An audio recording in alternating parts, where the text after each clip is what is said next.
आज की इस वीडियो में गेट का सभी प्रयोग सीखेंगे। All uses of get in English speaking. समझते हैं गेट का प्रयोग कितने तरीकों से किया जाता है। Gate rid of. Gate rid of का मतलब है छुटकारा पाना किसी भी चीजों से या फिर किसी भी पर्सन से। दोनों तरीके से हम बोल सकते हैं। जैसे सेंटेंस बनेगा सब्जेक्ट प्लस वांट या wants plus gate rid of plus object होगा। इसे आकाश तंबाकू से छुटकारा पा लिया है। अब ये सेंटेंस प्रेजेंट परफेक्ट का है। सेंटेंस बनेगा आकाश हैज गोट रीड ऑफ तंबाकू। वो शराब पीने से छुटकारा पाना चाहता है। अब चाहता है लिखा हुआ है, यहाँ पर सिंगुलर है तो वांट्स यूज होगा। जैसे ही wants to get rid of drinking wine, वो शराब पीने से छुटकारा पाना चाहता है। मैं अपनी समस्याओं से छुटकारा पाना चाहता हूँ, तो सेंटेंस बनेगा I want to get rid of my problems. तो ऐसे ही सेंटेंसेस कई सारे बना सकते हैं। किसी भी चीजों से छुटकारा पाना, किसी भी पर्सन से छुटकारा पाना, उसके लिए गेट रीड ऑफ का प्रयोग किया जाता है। Get up. गेट अप का मतलब है बिस्तर से उठना, मतलब खड़े होना। जैसे सेंटेंस बनाते हैं subject get up plus object होगा। एग्जाम्पल है अमन आज 9 बजे उठा, मतलब बिस्तर से 9 बजे उठा। तो सेंटेंस बनेगा अमन गोट अप एट 9 टुडे। या पर शायद तो हम एम भी लिख सकते हैं। मैं सुबह 5 बजे उठता हूँ। I get up at 5 AM। I get up at 5 AM। मैं 5 बजे उठता हूँ। अब सुबह लिखा हुआ है तो इन द मॉर्निंग लिख भी सकते हैं, या फिर एम भी मॉर्निंग को इंडिकेट करता है तो अवॉइड भी कर सकते हैं। रवि सुबह 9 बजे सोकर उठता है। Ravi gets up by sleeping at 9 in the morning. यहाँ पर एट 9 इन द मॉर्निंग मतलब सुबह के 9 बजे। अब रवि गेट्स अप, रवि उठता है बाय स्लीपिंग सोकर। Gate plus object. गेट का मतलब गाइस समझना होता है। अब समझना के लिए इसे कैसे प्रयोग करेंगे। सब्जेक्ट गेट प्लस ऑब्जेक्ट होगा। मैं यह समझ रहा हूं, I am getting this. I am getting this, मैं यह समझ रहा हूं। क्या आप समझ रहे हो, आर यू गेटिंग।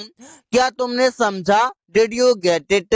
मैं नहीं समझा, I did not get it. यहाँ पर समझने के लिए अंडरस्टैंड का यूज किया जाता है, लेकिन अंडरस्टैंड के जगह पर गेट का प्रयोग बहुत ज्यादा इंग्लिश स्पीकिंग में किया जाता है। Get away from. Get away from का मतलब है किसी से बचना। जैसे चोर पुलिस से बचता है। इस बार से subject plus get away from plus object होगा। वो अपनी समस्याओं से बच गया।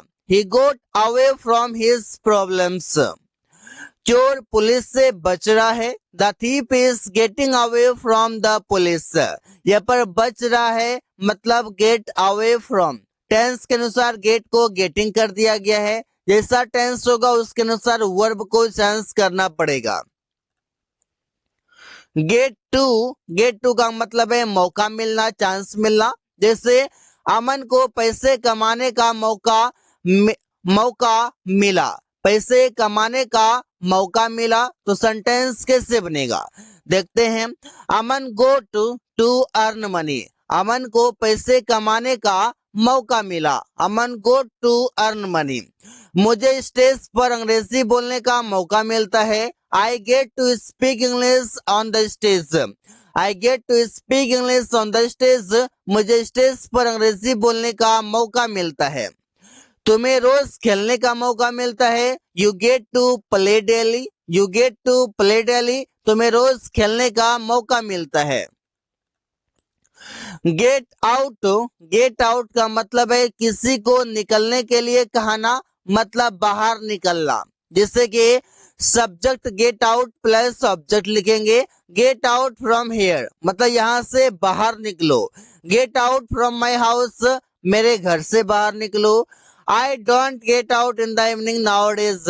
मैं आजकल शाम में बाहर नहीं निकलता हूँ। तो मतलब बाहर निकलने के लिए कहना या बाहर निकलना, मतलब गेट आउट का प्रयोग करते हैं।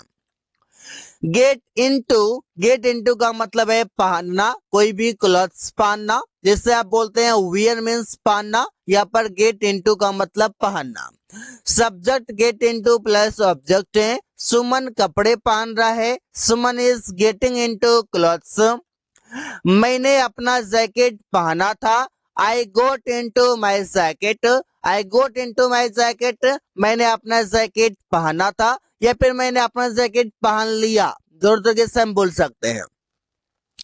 रवि अपना कमीज पहन रहा था, रवि पहन रहा था तो जाएगा यहाँ पर Ravi was getting into his shirt। Ravi was getting into his shirt, Ravi अपना कमीज पहन रहा था, शर्ट पहन रहा था। गेट ऑफ का मतलब है किसी वाहन से उतरना, जैसे कि जब मैं ट्रेन से उतरा राहुल वहां खड़ा था। When I got off the train, Rahul was standing there। Ramesh train से कल उतरा है, Ramesh has got off the train. अब यहाँ पर कल लिखा हुआ है तो कल के लिए हम यहाँ पर लिख सकते हैं क्या, यस्टरडे। लेकिन अगर यस्टरडे हम यूज करते हैं ये सेंटेंस पास्ट इंडेफिनिट का बनेगा कि रमेश ट्रेन से कल उतरा, ऐसे हम बोल सकते हैं। रमेश ट्रेन से कल उतरा पास्ट इंडेफिनिट में बनेगा। रवि कल बस से उतरेगा, Ravi will get off the bus tomorrow. ये सेंटेंस फ्यूचर का है, no issue. Ravi will get off the bus tomorrow. Get down का मतलब है उतरना या फिर कोई भी चीज निगलना, जैसे राहुल पहाड़ पर से उतर रहा था, Rahul was getting down from the mountain. उसने एक सेब निगल लिया, तो यहाँ पर सेंटेंस बनेगा ही गोट डाउन एन एप्पल। तो गेट डाउन का मतलब कोई भी चीजों को निगलना या फिर कहीं से उतरना, जैसे छत से उतरना, पहाड़ से उतरना, ऐसे समझ सकते हैं। गेट थ्रू का मतलब है खत्म करना या फिर सफलता पाना या फिर पास करना, जैसे एग्जाम पास करना। सेंटेंस बनेगा मैं परीक्षा पास कर गया, आई गोट थ्रू द एग्जामिनेशन। मैंने 2 चैप्टर खत्म कर दिया है, I have got through 2 chapters. मतलब खत्म कर दिया मतलब उसे एंड कर दिया। वो कल तक अपना काम खत्म कर देगा, he will get through his work till tomorrow. Till tomorrow का मतलब है कल तक। टिल के जगह पर अगर हम बाय का यूज करें तो और बेटर होगा।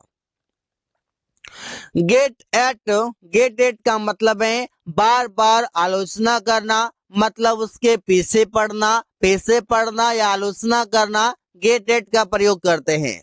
या फिर बिना कहे बताने की कोशिश करना, मतलब कोई भी चीज जैसे कि हम लोग बैठे हुए हैं और कोई आया और बिना उससे बात कुछ किया, मैंने कुछ नहीं बोला और वो आया और अपनी बातें बताने लगा, तो बिना कहे बातें बताने लगा। तो सेंटेंस बनेगा राहुल कुछ बताने की कोशिश कर रहा था। अब कुछ बताने की कोशिश कर रहा था, उससे कोई पूछा नहीं, अपने मन से वो बता रहा था।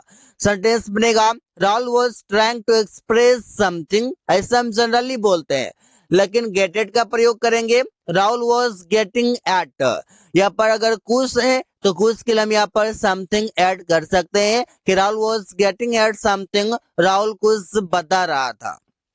मुझे लगता है कि तुम राहुल का बार बार आलोचना कर रहे हो, I think that you are getting at Rahul. You are getting at Rahul, तुम राहुल का आलोचना कर रहे हो। गेट ऑन विद का मतलब है संभालना, कोई भी चीज को हैंडल करना, जैसे रवि इस स्थिति को संभाल सकता है, Ravi can get on with this situation. मैं इस काम को नहीं संभाल सकता हूँ, I can not get on with this work. I can not get on with this work, मैं इस काम को नहीं संभाल सकता हूँ। गेट ओवर का मतलब है किसी बुरे अनुभव से उभरना, किसी बुरे अनुभव से उभरना मतलब गेट ओवर। सेंटेंस बनेगा मुझे बुखार से रिकवर होने में 1 सप्ताह लगेंगे।